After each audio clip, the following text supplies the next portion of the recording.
So we are going to discuss linear programming. वैसे तो ये बहुत इजी है, मैंने आपको पिछले साल ही बता दिया था, लेकिन थोड़ा सा मैं थ्योरी में टाइम दूंगा, एक लेक्चर आपका थ्योरी का एक्सप्लेन करूंगा।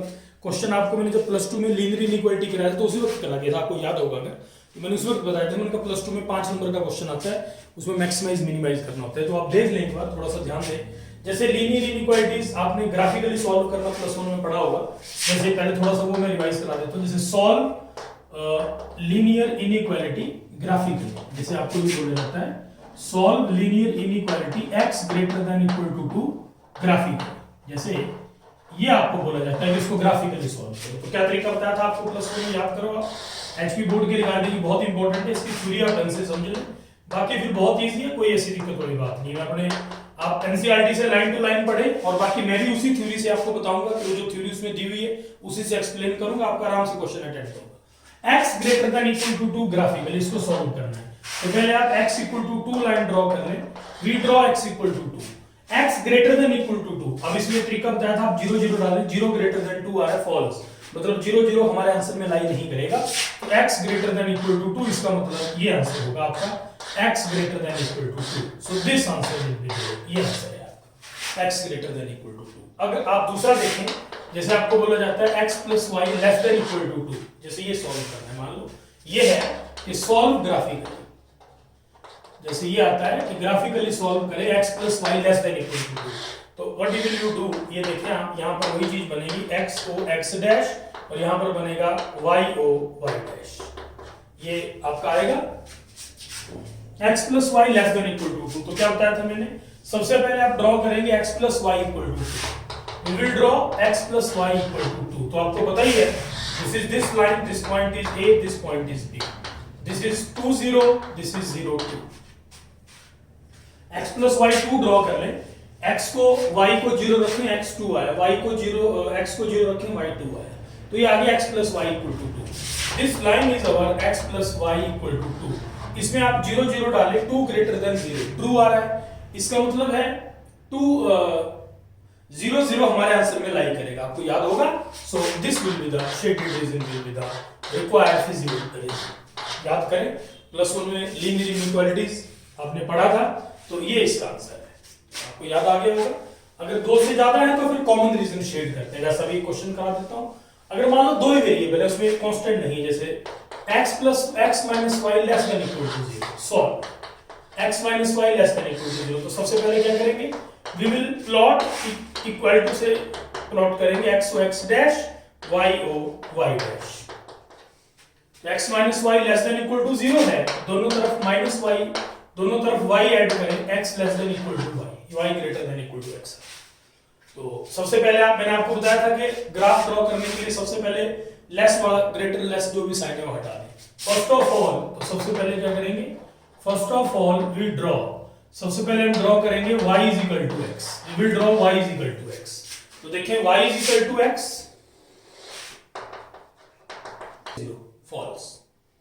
अगर 2 0 डालते हैं तो false आ रहा है, तो ये false है, इसका मतलब है 2 0 हमारे आंसर में लाई नहीं करेगा। बात क्लियर करें, आपको याद करो प्लस 1 में कराया आपको, जैसे x minus y less than equal to 0 है, x को 2 डालता हूं, y को 0 डालता हूं, तो 2 minus 0 less than equal to 0 आ रहा है, जो कि आपका फॉल्स है। इसका मतलब है आपका ये वाला पार्ट आंसर में लाई नहीं करेगा, तो this region will be there. So this is the required solution graphically of this linear inequality x minus y less than equal to 0। x minus y less than equal to 0, सबसे पहले आप draw करें y is equal to x, y is equal to x आप draw कर लें, ये आपने draw कर लिया y is equal to x। अब इसमें आप 0 0 डालें, तो 0 लेस देन 0 वो तो ट्रू ही आ रहा है, तो अब या तो ये वाला रीजन होगा या ये वाला होगा। इसमें 2 0 डालना है, x2 y0, तो 2 लेस देन 0 फॉल्स है, 2 लेस देन 0 ट्रू नहीं है, इसका मतलब है 2 0 आंसर में लाई नहीं करेगा, तो ये वाला होगा। So this will be the required physical region. So this is the answer of this problem. तो ये आपने प्लस 1 में पढ़ा था कि लीनियर ग्राफिकली लीनियर इनइक्वालिटी को कैसे सॉल्व करते हैं, how we solve graphically the linear inequality. Linear inequality को ग्राफिकली सॉल्व कैसे किया जाता है, ये स्टैंडर्ड तो फिजिकल रीजन है। जैसे अब आपके पास ग्राफिकली, जैसे आपने प्लस 1 में पढ़ा होगा कि जैसे आपका ये रीजन मान लो शेड करना है कि सॉल्व, जैसे 5 नंबर का क्वेश्चन आता है, solve system of linear inequalities, system of linear inequalities graphically. Linear inequalities के सिस्टम को ग्राफिकली सॉल्व करें। तो ये मैं लीनियर प्रोग्रामिंग कराने से पहले आपको मैंने ये बता दिया आपको, क्योंकि इसका डायरेक्ट यूज होगा, उसी से क्वेश्चन सॉल्व होगा। तो जैसे ये है आपका 5x + y ≤ 100, x + y ≤ 60, x > 0, y > 0। ये आपने लीनियर इनइक्वालिटी ग्राफिकली सॉल्व करना है। तो ये ध्यान दें। अब आप इसको प्लॉट कर लें पहले प्रॉपर्ली। ये देखिए ये है, ये ग्राफिकली सॉल्व करना है। याद करो +1 में आपने किया हुआ ये। तो क्या करेंगे, सारे रीजन ड्रॉ करेंगे और जो कॉमन होगा उसको शेड करेंगे। तो x o x dash, you are getting here y o y dash, this is 0 0, x = 0 y axis, y = 0 x axis, x greater than equal to 0, y greater than equal to 0 first quadrant. ये चीज आप clear करें, x greater than equal to 0, y greater than equal to 0, x positive, y positive, what does it mean, first quadrant. x greater than 0, y greater than 0 clear है, first quadrant. अब आप ये plot कर लें 5x + y < 100। तो पहले आप graph draw कर लेंगे 5x + y = 100। इसका ग्राफ ड्रॉ करें, y को 0, x आया 20, तो x एक्सिस पे आपका y 0 है, 20 0, फिर x को 0, y आया 100, तो ये आ गया 0 100। इन दोनों को आप मिला दें तो ये आपका बन गया 5x + y = 100। फिर आप दूसरा भी ड्रॉ कर लें, x + y <= 60 है, तो पहले ग्राफ <= 60 के लिए तो रीजन शेड होगा। पहले आप ड्रॉ करें x + y 60, तो x 0, y 60, ये पॉइंट आ जाएगा 0 60, और दूसरा आ जाएगा 60 0, ये आ जाएगा 60 0। अब ध्यान दें थोड़ा सा, 1 is 60 0, नेक्स्ट इज 0 60। अब देखो यहाँ पर ये सबसे बड़ी मेन चीज होती है। जैसे मैंने ये 0 60 लिखा, तो मैंने रफ स्केच पढ़ा रहा हूं। अब अगर मैं ऐसे ड्रॉ कर देता तो मेरा क्वेश्चन गलत हो जाएगा। क्यों गलत होगा बताओ? क्योंकि 60 तो 100 से नीचे आएगा ना। मैं अगर तो ग्राफ पेपर पे ड्रॉ कर रहा हूं तो प्रॉपर स्केल मेरे पास है, लेकिन अगर ग्राफ पेपर नहीं भी है तो भी आप इसको ड्रॉ कर सकते हो, कोई दिक्कत वाली बात नहीं है। If you are not having graph paper you can draw. तो 0 दिखती बात है कि 60 आपका 100 से नीचे आएगा, तो एक पॉइंट आ गया आपका 20 0, एक आ गया 0 100।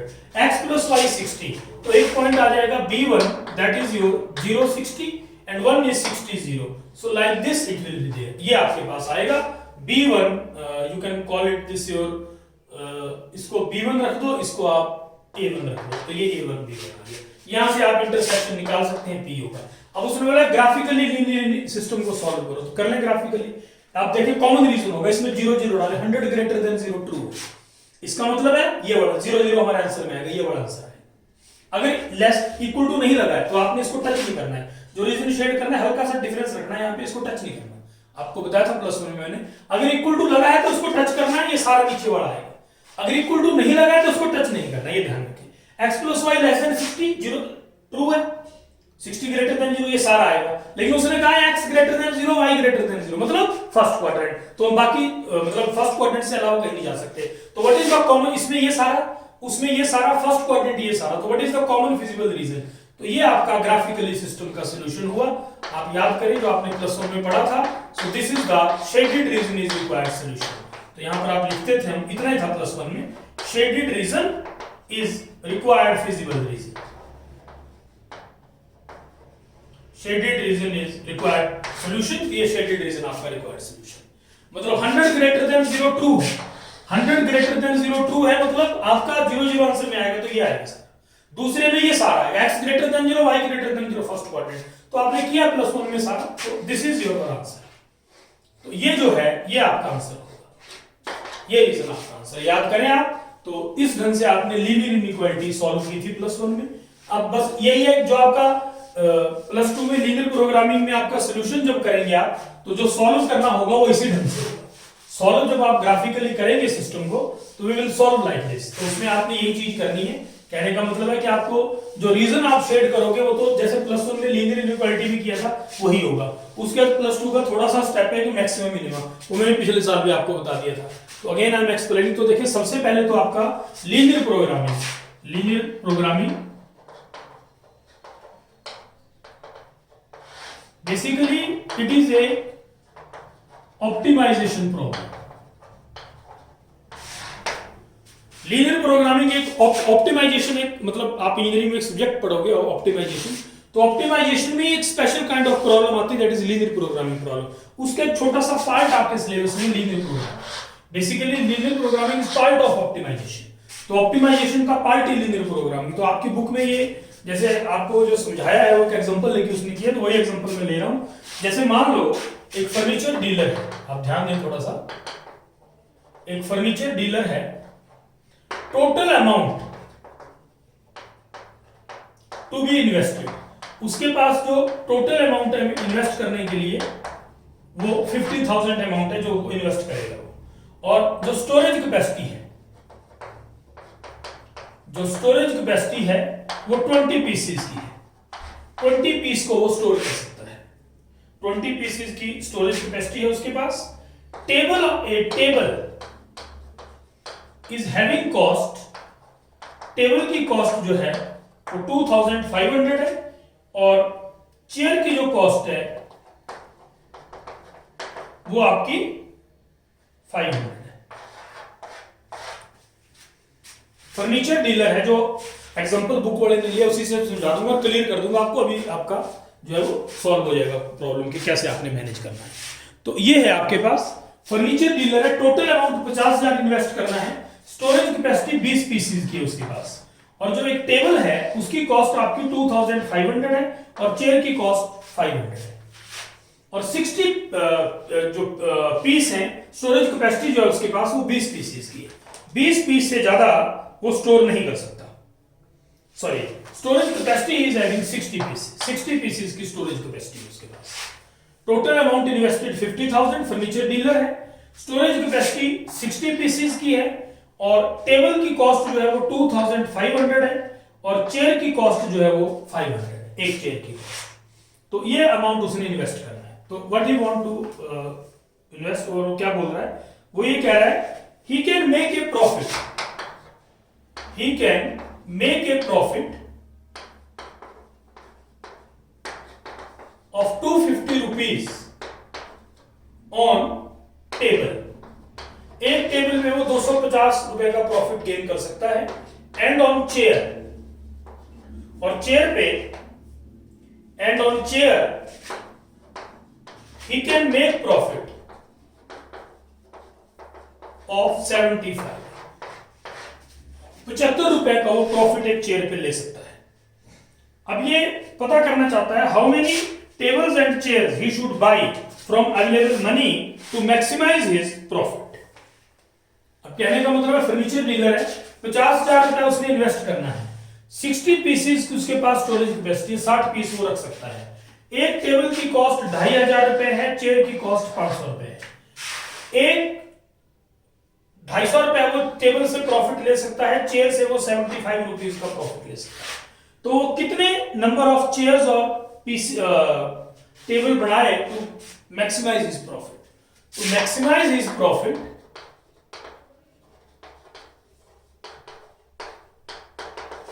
How many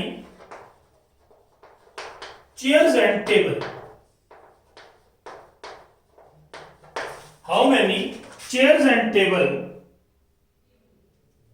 he should buy, he should buy, कितने चेयर और टेबल उसको खरीदने चाहिए। तो अब देखिए आप, ये है, इसको हम एक लीनियर प्रोग्रामिंग प्रॉब्लम में फॉर्मुलेट करेंगे मैक्सिमम प्रॉफिट के लिए। तो अब आप देखिए दो तरीके हैं। अब मान लो ये सारे के सारे, क्योंकि वो जितनी चीजें खरीदेगा उतनी सारी बेच सकता है, he can sell any amount. तो आप ये मान के चलें कि वो सिर्फ और सिर्फ व्हाट ही डू, कि वो सिर्फ और सिर्फ आपका टेबल खरीदता है। Suppose he only buy table, वो सिर्फ और सिर्फ टेबल खरीदता है। तो आप देखें कि एक टेबल की कॉस्ट 2500 रुपए है और टोटल अमाउंट उसका 5000 है। 50,000 जो है उसका इन्वेस्टमेंट अमाउंट है, वो टेबल ही खरीदता है। Then total tables he can purchase, 50,000 total amount है जितना वो खर्च सकता है। एक टेबल की कॉस्ट उसकी 2500 रुपए है। तो ये काट दें आप, इसको देखें तो 200 टेबल वो खरीद सकता है, ही कैन परचेज 20 टेबल्स, 50,000 है उसका आपका 20 टेबल्स ही कैन परचेस। ये देखिए आप, मान लो वो सिर्फ और सिर्फ टेबल खरीदता है, 50,000 रुपए उसने इन्वेस्ट करना है, स्टोरेज कैपेसिटी 60 पीसेस की है, एक टेबल की कॉस्ट 2500 रुपए है, चेयर की कॉस्ट 500 रुपए है। तो मान लो वो टेबल ही टेबल खरीदता है तो 20 टेबल वो खरीदेगा, तो प्रॉफिट कितना होगा? प्रॉफिट एक टेबल पे 250 रुपए का प्रॉफिट है, तो 250 into 20, 5,000 profit he can get. Suppose he buys only table, he buys only table, then profit, तो जो प्रॉफिट हुआ वो 5,000 रुपए का। अगर वो चेयर ही खरीदता है, if he buys chair only,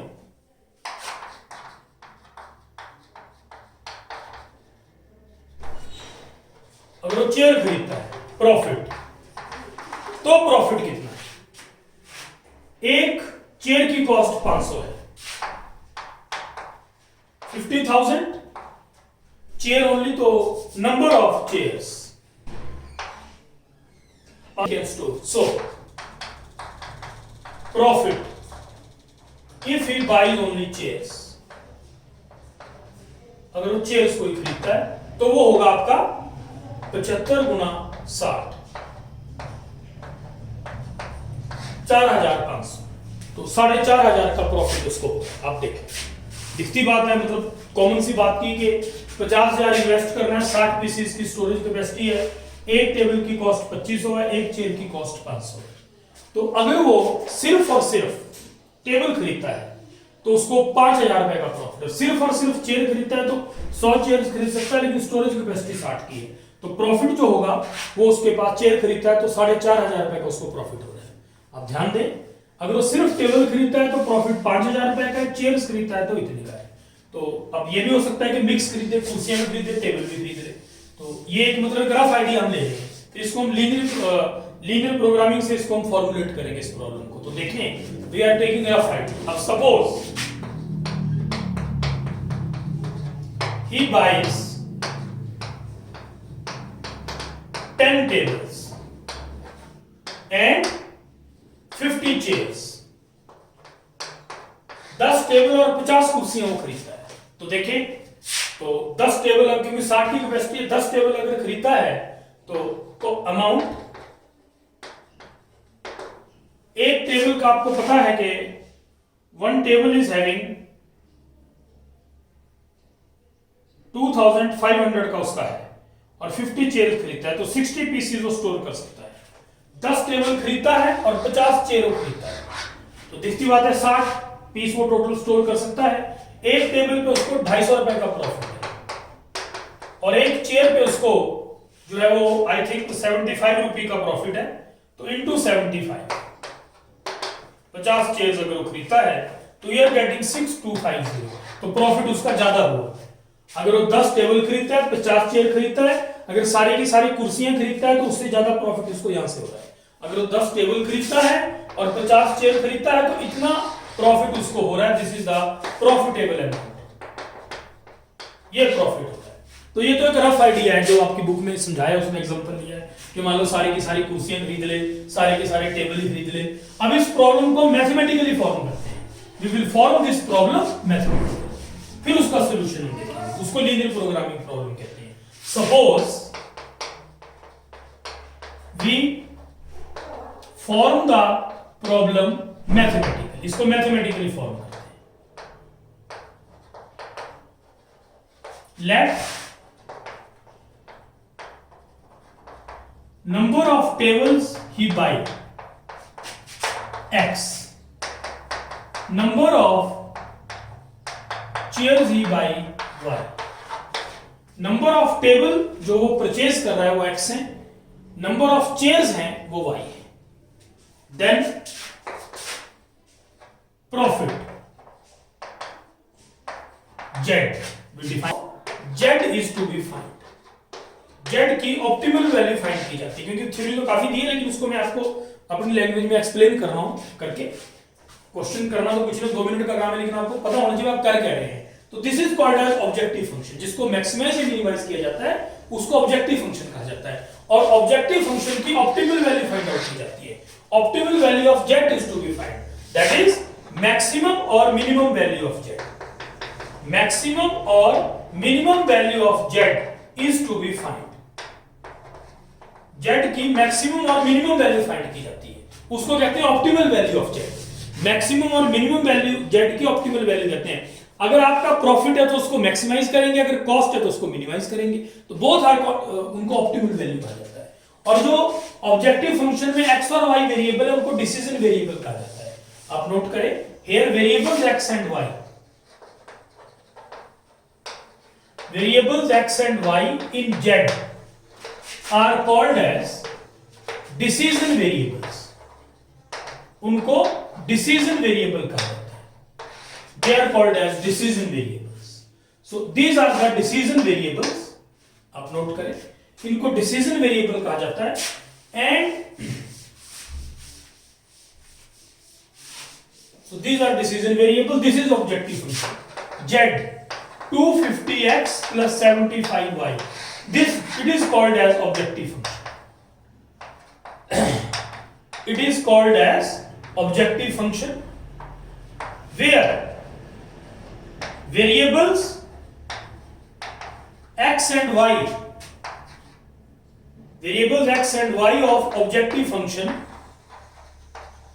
x और y objective function की जो वेरिएबल हैं, variables x and y of objective function are subjected to linear inequalities। Variables x and y of objective function, जो x और y objective function के variable हैं, they are subjected to linear inequalities. आपको बता दी मैंने, intersection of two boundary lines is corner point. जो book में थ्योरी दी है प्रॉपर एक्सप्लेन कर दी मैंने। चारों पॉइंटों पे ऑब्जेक्टिव फंक्शन की वैल्यू निकाला। वी हैव z, एक ही क्वेश्चन से आपको एक्सप्लेन कर दिया, ऐसे ही सारे क्वेश्चन हैं। 250x plus 75y। अब आप सबसे पहले 0 0 पे निकालें, तो कोई भी टेबल लेना है 0 एट 20 0 पे निकालें। 250 into 20 plus 0 that is 5000 at 1050 plus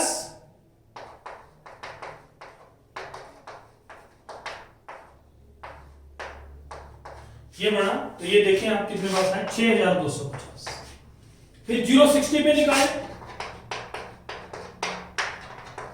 75 into 60 45। तो आपके सामने ही थोड़ी देर पहले हमने किया भी था। तो 1050 पे इसकी मैक्सिमम वैल्यू आ गई, maximum cost. So maximum value of z, maximum value of z at 1050। तो 1050 पे मैक्सिमम वैल्यू आ रही है आपकी, 1050 पे मैक्सिमम वैल्यू है and that is 6250 and it is 6250। So this is the required answer. तो इस क्वेश्चन का आंसर है maximum profit 6250 and it occurs at 1050। तो 10 टेबल और 50 चेयर्स अगर वो खरीदता है तो मैक्सिमम प्रॉफिट है। The question is done. बस थ्योरम आप ध्यान से देखिए, थ्योरम जो मैंने बोला उसको सुनिए आप, कि अगर फिजिबल रीजन बाउंडेड है, अगर feasible region linear programming, R is a feasible region for linear programming problem. Feasible region मैंने आपको बता दिया कि कॉमन रीजन होगा, तो मैंने आपको समझा दिया। लीनियर इनइक्वालिटी जो +1 में आपने सॉल्व किया था, वो लीनियर इनइक्वालिटी को वैसे सॉल्व करना है, फिजिबल रीजन ढूंढना है, वो तो आप लोगों को +1 का काम है। फिजिबल रीजन ढूंढ लिया, अब फिजिबल रीजन देखना कि बाउंडेड है या अनबाउंडेड। अगर वो बाउंडेड है तो उसकी मैक्सिमम वैल्यू भी होगी और मिनिमम भी होगी, and it will occur at corner point. This is the theorem. तो कॉर्नर पॉइंट है जहां दो बाउंड्री लाइन मिले, वो कॉर्नर पॉइंट पे उसकी वैल्यू निकाल ली and then we calculated the maximum and minimum value. हां, दूसरी बात, अगर फिजिबल रीजन बाउंडेड नहीं, अब ऐसा केस भी आएगा, वो नेक्स्ट क्लास में करा दूंगा। मान लो फिजिबल रीजन बाउंडेड नहीं है, तो मैक्सिमम और मिनिमम वैल्यू हो भी सकती है, नहीं भी हो सकती। उसमें फिर एक कंडीशनों में बता दूंगा आपको।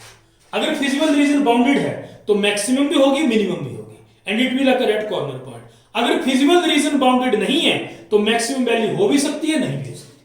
तो ये ध्यान रखें आप, ये थ्योरम, ये बाउंडेड की थ्योरम। और जनरल थ्योरम क्या है, ये तो दूसरी थ्योरम है। पहली थ्योरम है कि व्हेन, आप ध्यान दें, अगर मतलब एक तो थ्योरम है कि बाउंडेड अगर है तो मिनिमम मैक्सिमम होगी, ये तो दिखती बात है कि मिनिमम भी होगी मैक्सिमम होगी। लेकिन उससे पहले एक थ्योरम है, वो थ्योरम क्या है, वो ये तो दूसरी है, वो थ्योरम है कि व्हेन z हैज मैक्सिमम और minimum value, z has maximum और मिनिमम वैल्यू, मतलब अगर ऑब्जेक्टिव फंक्शन की पढ़ ले, आप लोग से पढ़ लेना, अगर ऑब्जेक्टिव फंक्शन की मैक्सिमम भी है और मिनिमम भी है, मतलब मैक्सिमम वैल्यू भी है पॉसिबल और मिनिमम भी है, व्हेन z हैज मैक्सिमम और मिनिमम वैल्यू पॉसिबल, z की जब मैक्सिमम और मिनिमम वैल्यू पॉसिबल है, ध्यान दें मैक्सिमम भी है मिनिमम भी है, then it will occur at corner point, तो ये कॉर्नर पॉइंट पे होगा।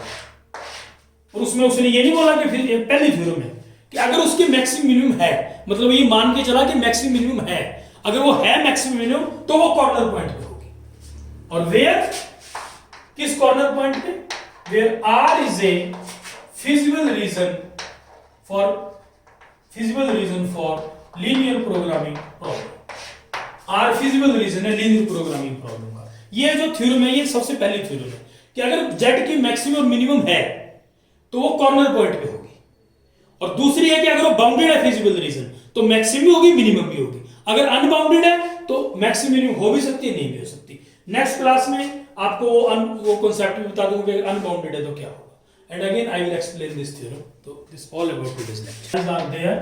अगर Bernoulli's trial है and if P, और जो P है वो probability of success in single trial, probability of success है single trial में, एक ट्रायल में, Q जो है probability of failure है in single trial। Bernoulli's trial अगर है, P जो है सक्सेस की probability एक ट्रायल में है, Q फेलियर की प्रोबेबिलिटी सिंगल ट्रायल में है। बर्नौलीज ट्रायल्स आर देयर, अगर n बर्नौलीज ट्रायल है देन एज वी नो, जैसा कि हमें पता है जो बाइनोमियल डिस्ट्रीब्यूशन होता है वो Q प्लस P की n होता है, this is the binomial distribution, ये बाइनोमियल डिस्ट्रीब्यूशन होता है, आपने पढ़ा होगा। और इस बाइनोमियल डिस्ट्रीब्यूशन से हम प्रोबेबिलिटी निकाल सकते हैं किसी भी, मतलब ट्रायल किसी भी उसमें, जैसे 1 success 2 success 3 success 0 success, we can calculate probability. Where P जो है सिंगल ट्रायल में सक्सेस की प्रोबेबिलिटी है, Q जो है फेलियर का सिंगल ट्रायल में है। जैसे मान लो आपको P 0 चाहिए तो that will be the first term of this binomial expansion Q plus P की n, तो दैट इज NC 0 Q की n P की 0। अगर आपको 1 सक्सेस चाहिए NC 1 Q की n माइनस 1 P की 1, ये 1 सक्सेस है। ये 0 सक्सेस है, कोई भी सक्सेस नहीं हुई, ये 1 सक्सेस है। तो ये बाइनोमियल डिस्ट्रीब्यूशन है फेलियर प्लस सक्सेस की n, P0 P1। और वैसे ही n successes, similarly in continuation way n successes, you will get NCn Q की 0 P की n, ये n सक्सेसेस का प्रोबेबिलिटी है। तो with the help of this binomial distribution we can calculate probability of any number of success. We can calculate probability of 0 success, we can calculate probability of 1 success, we can calculate probability of n successes। और इसको table में लिख दें तो ये probability distribution बन जाएगा। कहने का मतलब बाइनोमियल डिस्ट्रीब्यूशन की हेल्प से हम प्रोबेबिलिटी डिस्ट्रीब्यूशन भी निकाल सकते हैं। With the help of binomial distribution we can calculate probability distribution. Probability distribution का मतलब है कि ये हमारे पास क्या बोलते हैं टेबल है, ये रैंडम वेरिएबल है 0 1 2 3 ऐसे कंटिन्यूएशन करके आप n तक जाएंगे, और नीचे p of x random variable, उसके नीचे उनकी प्रोबेबिलिटीज लिख दें, तो this table is called as probability distribution. ये आपको लास्ट क्लास में बताया था। तो ये आपका थोड़ा सा मैंने रिवाइज करा दिया कि ऐसे बर्नौली ट्रायल है, सिंगल सक्सेस की प्रोबेबिलिटी है सिंगल ट्रायल में, फेलियर की प्रोबेबिलिटी सिंगल ट्रायल में, तो बाइनोमियल डिस्ट्रीब्यूशन ये होता है, ये 0 सक्सेस का, ये 1 का, और ऐसे n सक्सेसेस का ये प्रोबेबिलिटी है। तो this is our probability of 0 1 2 3 up to n successes. इस ढंग से आपकी प्रोबेबिलिटी। अब इसमें एक चीज सबसे बड़ी इंपॉर्टेंस दी जाती है कि mean of binomial, mean of this probability binomial distribution. Binomial distribution से जैसे आपने प्रोबेबिलिटी डिस्ट्रीब्यूशन निकाली, n बर्नौलीज ट्रायल है, तो मीन ऑफ प्रोबेबिलिटी डिस्ट्रीब्यूशन वो तो आपको पता ही है कि सिग्मा xi pxi होता है। वी नो कि mean of probability distribution is sigma xi pxi, you know this thing. लेकिन अगर आपकी n बर्नौलीज ट्रायल है तो in case of n Bernoulli's trial, in case of n Bernoulli's trial जो mean of probability distribution है, अगर n Bernoulli's trial है तो प्रोबेबिलिटी डिस्ट्रीब्यूशन का मीन होता है np. n is the number of trials and p is the probability of success in single trial. तो mean of probability distribution जो है अगर n बर्नौलीज ट्रायल है तो वो np होता है. And variance of probability distribution in case of n Bernoulli's trial. Variance probability distribution का अगर n बर्नौलीज ट्रायल है तो वेरिएंस होता है np. ये आपने याद रखना है. वैसे तो इसमें आपकी बुक में दिया नहीं है ये, लेकिन फिर भी कई बार कंपटीशन में जैसे आईटी वगैरह में पूछ लेते हैं तो ध्यान रखना आपने. अगर आपके पास n बर्नौलीज ट्रायल है तो उसकी जो प्रोबेबिलिटी डिस्ट्रीब्यूशन, आपको पता है प्रोबेबिलिटी डिस्ट्रीब्यूशन का मीन ये होता है. It is also called as mathematical expectation of random variable x. Mathematical expectation है random variable x का, you know this thing. तो in case of n Bernoulli's trial जो probability distribution का mean है that is given by np. And variance of probability distribution का जो variance है in case of n Bernoulli's trial के case में वो npq है. तो आप याद रखें. और variance का मतलब होता है sigma square. Sigma square is npq. तो यहां से जो सिग्मा आएगा that is npq under root. Sigma npq under root. तो सिग्मा npq अंडर रूट होगा और जो आपका मीन है that is np. Variance is npq. मतलब सिग्मा का जो स्क्वायर है that is called as variance. Sigma का स्क्वायर आपका वेरिएंस है. अब आप देखें जैसे इसके प्रॉब्लम्स हैं. You take problems. जैसे आपका ये क्वेश्चन है कि if mean and variance of binomial variate x. Binomial distribution से अगर आप प्रोबेबिलिटी डिस्ट्रीब्यूशन निकालते हैं, क्योंकि मीन तो प्रोबेबिलिटी डिस्ट्रीब्यूशन का आएगा, उस केस में आपका रैंडम वेरिएबल x है तो उस केस में जो मीन होगा आपका वो np होगा और वेरिएंस np की होगा. ये देखिए 1991 का क्वेश्चन है. आईआईटी 1991 में इस टाइप का क्वेश्चन आया है. देख लें आप जरा, मैं करा रहा हूं आपको क्वेश्चन. तो mean and variance of A binomial variate x. ये कह रहा है given binomial variate capital x. Given binomial variate capital x दिया है and given mean of binomial variate का जो मीन है that he has given. Mean of binomial variate is 2 and variance is 1. Mean जो है 2 है, वेरिएंस आपका 1 है. तो आपसे क्वेश्चन कर रहा है देन प्रोबेबिलिटी निकालनी है दैट कैपिटल x जो बाइनोमियल वेरिएट है टेक्स वैल्यू. मीन np होता है, वेरिएंस आपका npq होता है. ये आपने ध्यान रखना. अगर n बर्नौलीज ट्रायल हो रहे हो तो उस बाइनोमियल डिस्ट्रीब्यूशन का कह लें या प्रोबेबिलिटी उस बाइनोमियल डिस्ट्रीब्यूशन से जो आप प्रोबेबिलिटी डिस्ट्रीब्यूशन निकालेंगे उसका मीन आपका np होता है, वेरिएंस npq होता है. तो अब आपको ये बात पता है कि आपको वैल्यू निकालने की प्रोबेबिलिटी इज ग्रेटर देन 1. मतलब ग्रेटर देन 1 का मतलब p2 p3 और जितने n आएगा वो मतलब जहां तक ले जाएगा. तो आपको पता है p0 से pn तक सम 1 होता है. तो x takes value greater than 1. Greater than 1 का मतलब है p2 से शुरू करेंगे. तो n आपका यहां से निकल जाएगा. देखो np2 है तो यहां np डाल दे. If np2 npq1 implies 2q1. यहां से q आ गया half. q we are getting half here. Note करें इस चीज को आप. q आपका हाफ आ गया. अब आपको पता है सक्सेस फेलियर है तो यहां से n भी आ जाएगा. As we know p plus q1. आपको पता है तो p आपका हाफ आ गया. तो जो p भी हाफ q भी हाफ तो n into half is equal to 2. तो n आ गया 4. इसका मतलब है p half q half and n आ गया 4. p हाफ q हाफ और n 4 आ गया. नोट करें मतलब 4 बर्नौलीज ट्रायल हुए. आप ये देखें 1991 का क्वेश्चन है आईआईटी का. We are having 4 Bernoulli trials. तो इसका मतलब है बाइनोमियल डिस्ट्रीब्यूशन जो बढ़ेगी वो फेलियर प्लस सक्सेस की n बढ़ेगी. q प्लस p की n ये बढ़ेगा. और एज वी नो जैसा कि हमें पता है p0 से लेकर p4 तक आपका 1 होगा. 0 सक्सेस से 4 सक्सेसेस तक 1 होगा. उसने बोला है टेक्स वैल्यू ग्रेटर देन 1. तो p2 p3 p4 this we have to calculate. p2 p3 p4 greater than 1. तो इट इज इक्वल टू 1, या ऐसे कर लें आप 1 माइनस P0 माइनस P1, क्योंकि P0 से P4 तक 1 है। यहाँ आपको 3 निकालनी पड़ेगी, यहाँ 2 ही निकालनी पड़ेगी, तो ये आपके ऊपर डिपेंड करता है। तो 1 माइनस P0 निकाल लें, 4C0, क्योंकि फेलियर और सक्सेस दोनों आपके 1/2 हैं। जैसे आपने निकाला NP2 था, NPQ1 था, NP की वैल्यू डाल दी, Q आ गया। अगर n बर्नौली ट्रायल्स हो रहे हैं तो मीन जो होगा वो NP होगा और वेरिएंस आपका NPQ होगा। n are the total number of trials, P is the probability of success in single trial, Q is the probability of failure in single trial। 1991 का IIT जो क्वेश्चन था that I have solved और आपका revise भी करा दिया मैंने ये, और 25वां जो लेक्चर आपका हुआ है प्रोबेबिलिटी का उसमें बहुत ज्यादा क्वेश्चन आपको कराए गए हैं। Maximum number of questions I have solved in that lecture, तो उसको आप क्लियर करें, देखें बार बार लेक्चर को। मैक्सिमम क्वेश्चंस आपके बायनोमियल डिस्ट्रीब्यूशन के कवर किए हैं। अब आप देखेंगे थोड़ा सा रिवीजन का मतलब है कि थोड़े बहुत क्वेश्चंस आपको ये करा रहा हूं मैं, जैसे जिसमें कि नॉर्मल बेसिक कांसेप्ट्स का यूज है।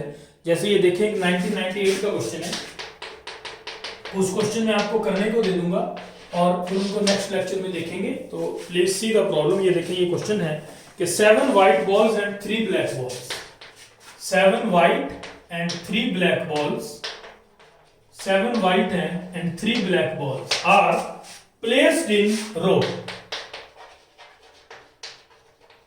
placed in row, probability that no 2 black balls are placed adjacent, कोई 2 ब्लैक बॉल्स एडजेसेंटली प्लेस ना हो। 7 white and 3 black balls, 7 white है और 3 ब्लैक है, ये एक रो में रखी गई। प्रोबेबिलिटी निकालनी है no 2 black balls are placed adjacently, कोई 2 ब्लैक बॉल्स जो है एडजेसेंटली नहीं रखी गई। तो ये देखिए 1998 का क्वेश्चन है, 2 नंबर का, बिल्कुल सिंपल प्रॉब्लम है। इसमें कोई ऐसा नहीं है कि बड़ा मतलब बहुत हाई फाई कंसेप्ट यूज होगा, नॉर्मल प्रॉब्लम आया हुआ है। 7 white and 3 black balls are placed in a row, probability that no 2 black balls are placed adjacent। इनको टेस्ट किया randomly 1 by 1 till both machines are identified, जब तक 2 faulty machines का test मतलब पता नहीं लगा कि फाल्टी है। रैंडमली टेस्ट किया गया, 4 मशीन्स हैं और ये 4 में से पता है कि 2 में दिक्कत है, तो उनको रैंडमली टेस्ट किया गया जब तक कि दोनों फाल्टी मशीन्स का पता नहीं लग जाता। तो प्रोबेबिलिटी निकालनी है कि सिर्फ 2 टेस्ट की जरूरत पड़े कि मशीन्स आर फॉल्टी। तो दिखती बात है, they are tested 1 by 1, randomly test किया गया 4 मशीनों का और ये पता है कि 4 में से 2 में दिक्कत है। तो प्रोबेबिलिटी निकालनी है कि ओनली 2 टेस्ट आर नीडेड, कि सिर्फ 2 टेस्ट की जरूरत है, वी नीड ओनली 2 टेस्ट। तो इसमें ध्यान दें, probability that only 2 test are needed, कि सिर्फ 2 टेस्ट की जरूरत है। Probability that only 2 test are needed, सिर्फ 2 टेस्ट की जरूरत है। तो कहने का क्या मतलब है, आपके पास 4 मशीनें हैं, उसमें से 2 एग्जैक्टली 2 में दिक्कत है, तो पहला मतलब सिर्फ 2 ही टेस्ट का जरूरत है, ये प्रोबेबिलिटी निकालनी है। तो कॉमन सेंस यूज करो अपनी, आप 2 टेस्ट की जरूरत है, मतलब पहले टेस्ट में एक फॉल्टी मशीन आनी चाहिए और दूसरे में दूसरी का पता लगना चाहिए, that's all, this is the answer. दूसरे जो प्रोबेबिलिटी निकलेगी उस पर कंडीशन लग जाएगी दूसरे टेस्ट में कि पहले मशीन फॉल्टी है, क्योंकि वो कह रहा है कि प्रोबेबिलिटी निकालने से 2 टेस्ट की जरूरत है। फॉल्टी मशीन को आइडेंटिफाई करने के लिए सिर्फ 2 टेस्ट की जरूरत है, इस चीज की प्रोबेबिलिटी निकालनी है। तो probability that only 2 test are needed, तो जैसे 4 में से 2 मशीनें फॉल्टी है, पहला टेस्ट किया फॉल्टी आ गई, 2/4, 2 में से एक फॉल्टी है, 2/4, 4 टोटल 4 मशीनें, एक का पता लगे। अब दूसरे टेस्ट पे कंडीशन लगेगी कि पहली मशीन फॉल्टी है, दूसरे टेस्ट पे कंडीशन लगेगी कि पहली मशीन फॉल्टी है। तो दूसरा जब टेस्ट किया तो एक फॉल्टी मशीन तो आइडेंटिफाई हो चुकी थी, अब एक ही फॉल्टी बची और टोटल मशीनें बची 3। वही बात आ गई कि मल्टीप्लिकेशन लॉ ऑफ प्रोबेबिलिटी, जो दूसरा टेस्ट आप कर रहे हैं उस पर कंडीशन लग गई कि पहले जो टेस्ट किया वो मशीन फॉल्टी है, दूसरे टेस्ट पे कंडीशन लग गई कि पहली मशीन आपकी फॉल्टी है। तो what you are getting here, 1/2 into 1/3, that is 1/6, only 2 tests are needed, so this is the required probability 1/6। 1998 का 2 नंबर का ये क्वेश्चन है, आप देखें, this is the required solution. 4 machines थी, उसमें से एग्जैक्टली 2 फॉल्टी है, they are tested 1 by 1 in random, randomly उनको टेस्ट किया गया जब तक कि दोनों फॉल्टी मशीन्स का पता नहीं लग जाता। प्रोबेबिलिटी निकालने की सिर्फ 2 टेस्ट की जरूरत है, तो दिखती बात है दो टेस्ट की अगर जरूरत है तो पहले टेस्ट में फॉल्टी मशीन आएगी, तो 2 है, टोटल 4 है, 2/4। अब एक बच गई तो टोटल मशीनें 3 रह गई, 1/3, तो 1/6। सो this is the required answer, ये आपका आंसर है। इस ढंग से सोल्यूशन। 2 ब्लैक है, 1 व्हाइट, 3 ब्लैक है, 3 डब्बों में एक बॉल रैंडमली ड्रॉ की, ये भी 98 का क्वेश्चन है। तो प्रोबेबिलिटी निकालनी कि 2 व्हाइट और 1 ब्लैक बॉल ड्रॉ हो, तो ध्यान दें, मतलब तीनों डब्बों में से बॉल निकाली एक एक, ये समझने की कोशिश करें। ईच ऑफ द 3 बॉक्सेस, तीनों में से 1 ball is drawn at random, एक रैंडमली निकाल ले। तो प्रोबेबिलिटी निकालनी कि 2 व्हाइट है और 1 ब्लैक है, बॉल तीनों डब्बों से है, तो क्या तीनों डब्बों से निकाली एक एक बॉल, तो क्या क्या केस हो सकता है? 2 व्हाइट आनी चाहिए, पहले से व्हाइट, दूसरे से व्हाइट, तीसरे से ब्लैक।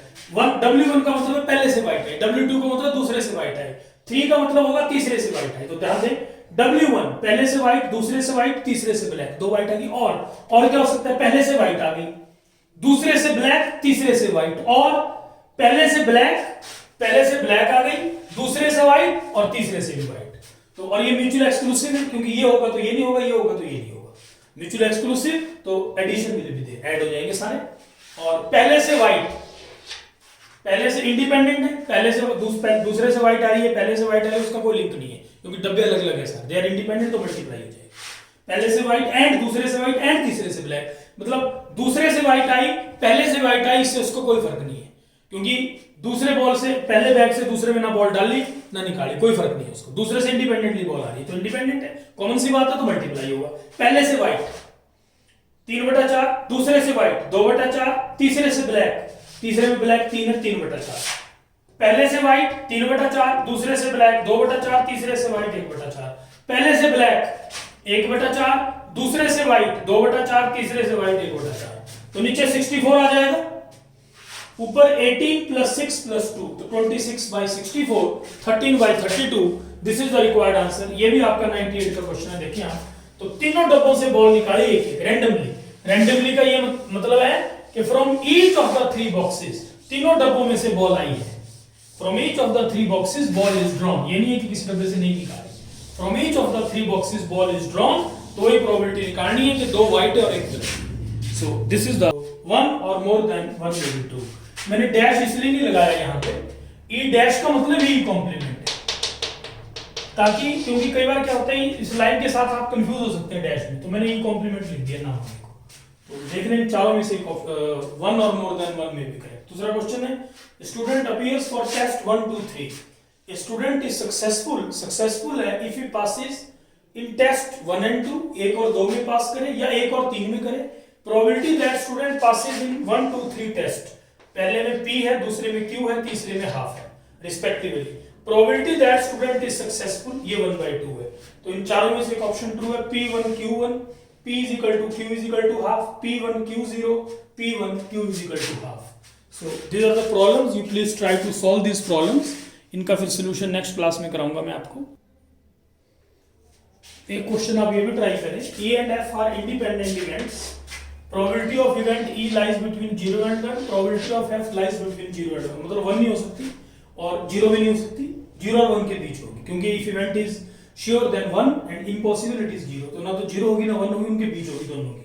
तो ये भी मल्टीपल आंसर है, 91 में 2 नंबर का क्वेश्चन आया, जो एनसीईआरटी में आपकी थ्योरी दी हुई है उसी मतलब क्वेश्चन उसी थ्योरी से बना है, कहने का मतलब उसकी एप्लीकेशन है। तो पूछ रहा है कि E and F are mutually exclusive, E और F इंडिपेंडेंट दिए, E and F dash are independent, तो ये तो आपको पढ़ा ही होगा, मैंने आपको प्रूफ भी कराया, जो एनसीईआरटी का आपका इंडिपेंडेंट इवेंट वाला कांसेप्ट है उसमें क्लियरली प्रूफ दिया हुआ है, E and F are independent, E and F dash are independent, और E dash and F dash are independent. तो ये दोनों तो ट्रू है ही है, श्योर है कि B और C तो है ही, क्वेश्चन करने से पहले पता लग गया, सॉल्व करने से पहले 2 तो होंगे, क्योंकि एनसीईआरटी का कांसेप्ट है, अगर E और F इंडिपेंडेंट है तो E and F dash are independent, E dash and F are independent, E dash and F dash are independent. अगर E और F इंडिपेंडेंट है, E and F dash are independent, E dash and F dash are independent, E dash and F are independent, वो भी है, और एक ही option है, तो चारों में से एक है।